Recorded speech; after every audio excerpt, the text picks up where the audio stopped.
So I will show you now how to get the brine from a vegetable fermented you have done before. Brine is amazing for making fermented sodas, for all these amazing medicines I've shown before many times in other tutorials of mine. Fermented milk thistle, for example, is good for hangovers. Fermented elderberry again is good for colds and flus. And there are 1,000 other fermented drinks I'm sure you can do out of so many endless seeming plants, herbs and everything else. So I'm showing you now how you get the brine. It's really important to get the brine. So I have done a ferment of courgette before. You can see that in a tutorial of mine. So the ferment of courgette is medium tasty, I would say, because courgette just gets so soft. And it is amazing. I mean, you can eat it, it's tasty, it's healthy, but it's just more watery than anything else. Oops. So it's not my favorite ferment from the taste itself, but it's just a good way to preserve, and courgette just comes in such big abundance when it grows. So better than nothing, mostly in the winter. You can always be thankful to yourself when you have preserved stuff, because then you actually start to really appreciate the value of it. And you might also be happy about a watery courgette then. So there we have it. That's the courgette, stored in jars for around 3 weeks. It was pretty warm, so it fermented really quick. So you can smell when it's slightly sour but not rotten. So there's a smell where you still feel tempted to drink it. You're not completely disgusted about it, then you know it's still good. And this one is really nice. It has all kind of spices in it. Don't be confused about it, even though there's garlic, anything on it.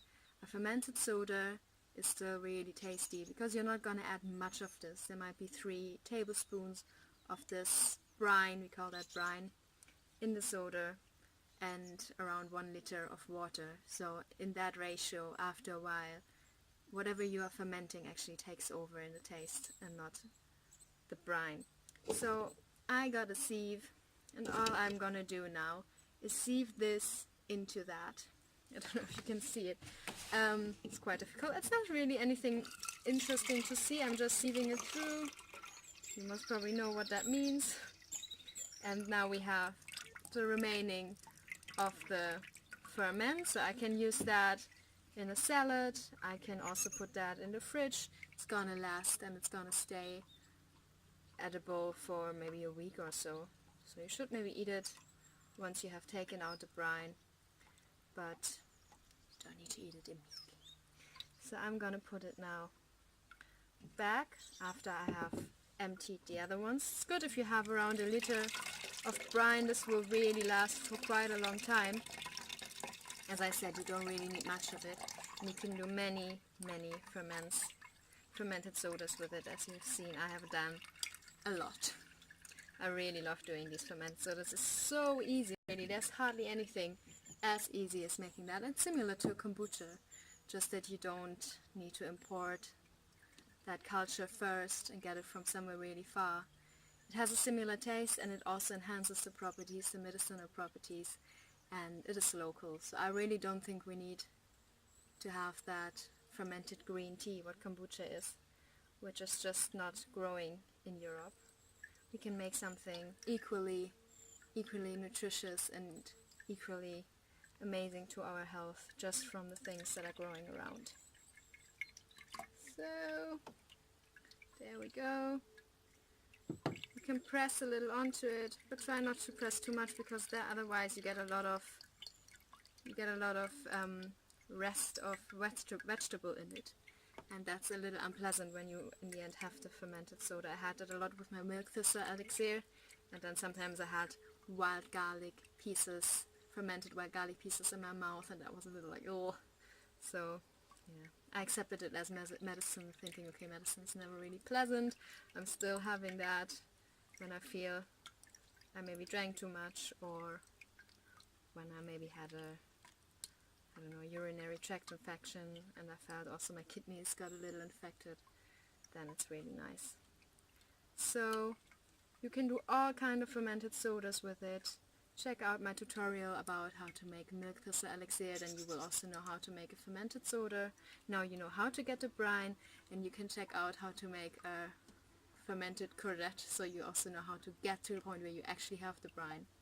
So you are actually ready and set to make your own medicines now. You're ready and set to avoid many long walks to pharmacies, many euros, many pounds, or wherever in the world you are spent, so you can save up on that and get going making this on your own. It might seem really a lot right now. Might seem that this is something where you're gonna give up on your private life and you're just gonna be in the kitchen all the time. I can tell you it's not like that. Give yourself time, give yourself a year. You don't have to have everything ready and set immediately. Just observe it, see what you really enjoy doing, and do this. Maybe really just needs a Sunday, one day of your week where you maybe dedicate a few hours to this. And soon you will have a full room of superfoods, medicines, beauty products, and everything you want for hardly anything. That's it for today. Thanks for watching, and now you can see what I got. This is the brine. I'm very happy with this. I will fill this now into an empty bottle.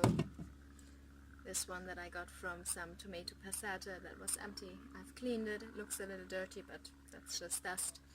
And now I'm gonna fill this. This brine stays good for all the time because it's fermented. It's mainly fermented liquid, and it can't possibly go bad anymore now. And keep using it for anything. And dare to ferment. Don't be scared. Bye bye.